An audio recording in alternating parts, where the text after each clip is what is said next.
What's up guys, welcome back to the channel. So today we're going to be using the Diablo 4 armor and going over every single best build for every single class. And let's go ahead and get started right off with the Barbarian. Keep in mind this is going to be mainly covering softcore, although there is technically both. This is going to be basically the best builds in terms of the leveling process, which characters have hit 100 first. So arguably these are like the faster builds. However, in terms of push, it's kind of a hard thing to factor in as there's simply no leaderboards, but it's pretty much just going to be the best builds for every single class. Starting right off, in terms of the Barbarian, we will also go over a brief build for this. So as far as Barbarian goes, basically it comes down to Hoda as well as your Hammer of the Ancients. Both of these are going to be the two best builds. Now, I also kind of will provide some sort of a guide for you guys, and I'll link it down below, but basically it comes down to Season 1 adding some newer things. Specifically with the Barbarian, the Barber is an excellent choice, especially if you are playing Whirlwind, but Hoda can still be a viable option to play as well. But I'll briefly mouse over some of the skills so you get kind of an idea, and up on the screen we have all of the aspects. And if you want to actually see the pieces of gear in terms of what you're looking for on every single stat, Diablo4builds.gg finally did add at the bottom what you're trying to look for in every single piece of your gear, which is awesome. So pretty much in terms of Hoda Barb and Whirlwind Barb, they are actually very similar. So you can actually kind of run both of them. It's just a minor swap on the Paragon board, but for the most part, most of the aspects are going to be crossing over. And we actually already do have a guide for the best Barbarian build, which starts off with Whirlwind Thorns, and then later it's more focused in on Whirlwind. However, you can scale more Thorns if you want to. This one I do have like a more in-depth guide that kind of explains the process a little bit more, and that one will also be linked in the pinned comment. But yeah, if you're looking to play Barbarian this season, you're pretty much looking at Hammer of the Ancients, or you can play a Whirlwind Barbarian. Next up though, for the Druid. So it's pretty much got the best variety out of all of them, but the most popular one, and the whole point of this video, is to try to kind of niche it into like one category, although Barbarian's kind of special. There are two builds really with Barbarian, but they're so similar in terms of what you're looking to gear up for. Now this one is going to be kind of the most popular build, and that does require you to get Tempest Roar, which is a unique helmet, but this is going to be the Werewolf Druid, the Tornado Werewolf Druid, and it is so dang powerful. So you can see every single person over here is pretty much playing it. There are a few different options for Druid,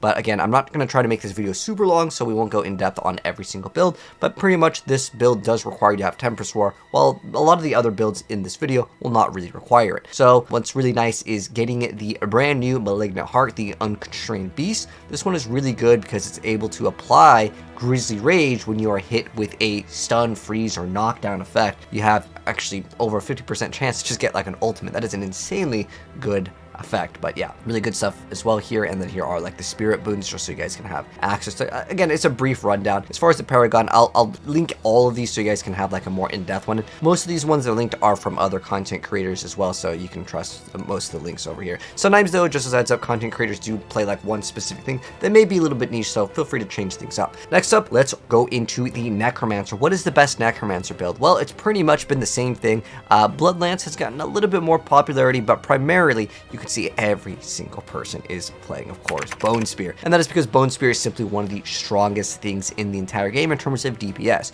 Now, a brief rundown for this build.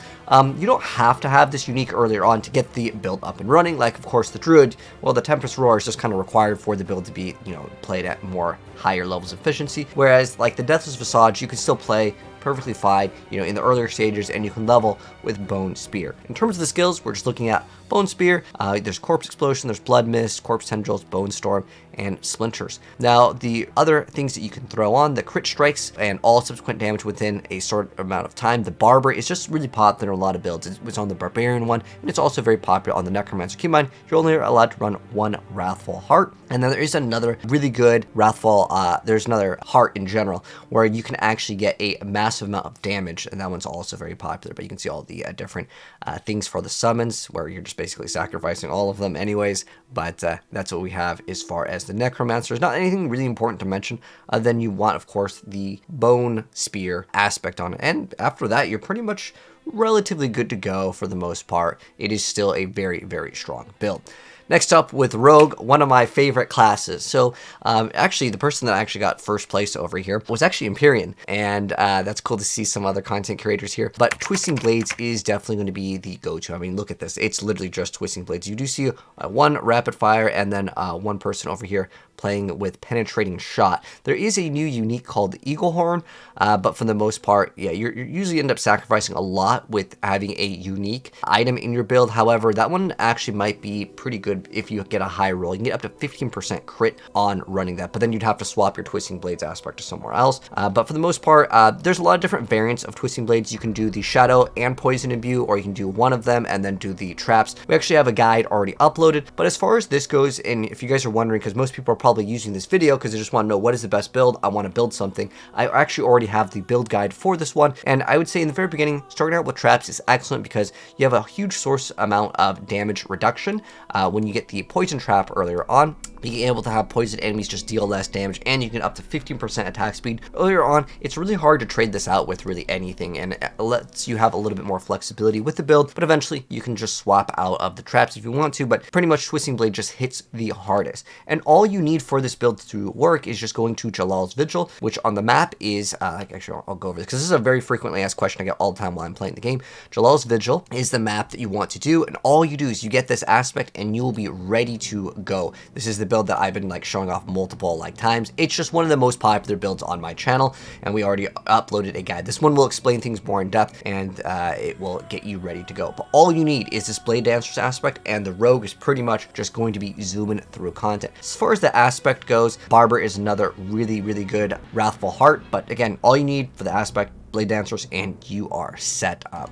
It's one of the fastest classes in the game. And then next up, we have the Sorceress. So what are you really looking to play with the Sorceress? Well, it's the exact same thing as last season. In fact, most of these builds, I'm sure you guys have noticed, Season 0 compared to what people are playing now, it is pretty much going to be similar across the board. There's a couple different, Wrathful Hearts some people are trying out, but for the most part, in terms of the Sorceress, it is the Ice Shards build. So in order to get this build running and to play at a more efficient level, you do have to get a little bit further in the game. However, there's one thing nice with the Sorceress. In the earlier stages, you can play pretty much whatever you want to, and it's going to breeze through content. You can do Chain Lightning, Hydra.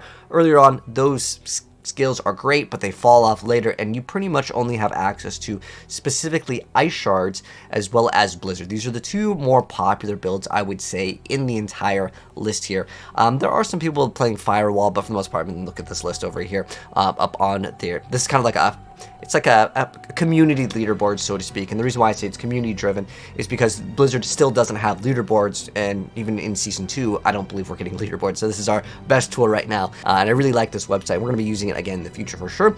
But as far as the Wrathful Heart, it's going to be the Barber again, but pretty much it's the same thing that we've already covered in a video, which we did show off. I mean, the build can actually do an insane amount of damage. I have some really good little intro clips over here, and to get the infinite mana, I mean, look at this. This was 3 elites over here, and I just delete them in one shot. You can actually do an insane amount of damage with this build just earlier on. Now, just as a heads up, one of the things that got changed, that got a huge nerf, is the aspect of control. So just keep that in mind, that this thing did get nerfed. It makes it so you deal more damage to immobilized, stunned, and frozen enemies, and this used to be able to triple dip. Like if you had all these conditions, it would actually activate multiple times. And there was also a different thing on the Paragon board that took a massive nerf.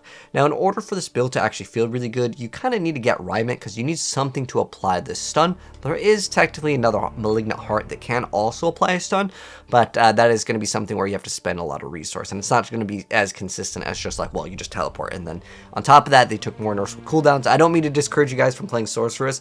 I know I'm talking about a lot of negativity here, but at the end of the day, Sorceress did take massive amount of nerfs, but there is going to be another update, hopefully, that will be fixing a lot of the nerfs that Sorceress had.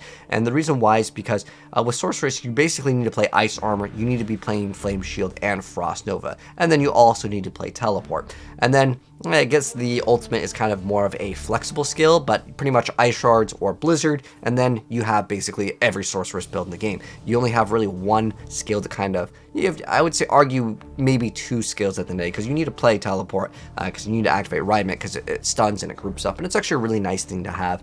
But yeah, that's going to be the best builds for every single class, and I'll link my build guides that explain things more in detail, but to go over every single class in depth, it might take a while, but I just wanted to explain kind of briefly what you're looking for. And with Sorceress, yeah, you want to have Rymant, and on top of that, you actually need to get this thing for one of your Avalanche key passives to apply additional cast to make so you don't have mana cost problems. That's a big issue, and I'll show you guys how to get 100% crit chance and infinite mana in that video that I will also link down below. But yeah, that's going to be, right now, currently the best builds in the entire game, but hopefully you guys enjoyed the video, maybe you learned something new. We'll be dropping more videos very soon, but check the pinned comment if you guys want more in-depth builds on 3 of the builds, as we've already covered those. But anyways, drop a like on it, and subscribe if you're new, and I'll see you on the next one. Take care. Peace out.